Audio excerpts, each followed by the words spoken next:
গতকাল মুখ্যমন্ত্রীর পর আজ খিদিরপুরে অগ্নিকাণ্ডে এলাকায় বিরোধী দলনেতা শুভেন্দু অধিকারী ঘুরে দেখলেন এলাকা। মঞ্চ থেকে মমতা বন্দ্যোপাধ্যায়কে আক্রমণ করলেন শুভেন্দু।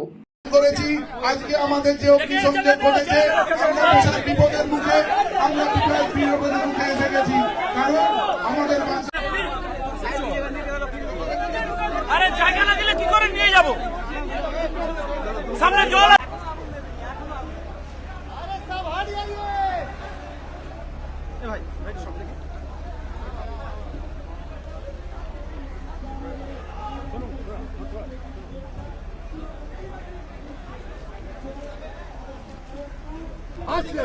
কথা বলছে আজকে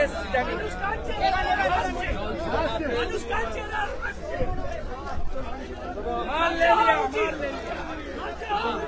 ले लिया रुपया टीएमसी मीन्स रुपया ले लिया रुपया ले लिया।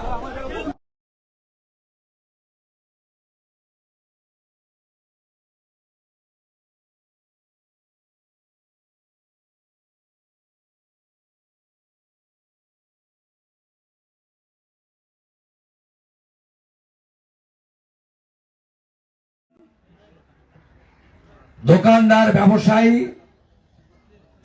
মুখ্যমন্ত্রী সবার মুখ্যমন্ত্রী হতে পারেননি।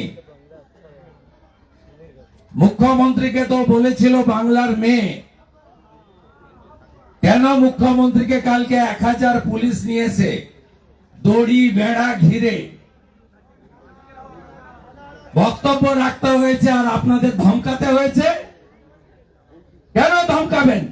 মুখ্যমন্ত্রী তো সবার, লিডার অফ অপোজিশনকে তো বেড়া দিতে হয়নি। এখানে হিন্দু আছে, মুসলমানও আছে, বিজেপিও আছে, সিপিএমও আছে, টিএমসিও আছে। আমাকে তো কেউ বলেনি যে আপনি রাজনীতি করতে এসেছেন। আমাদের মুখ্যমন্ত্রীর উপরে মানুষের আস্থা উঠে গেছে।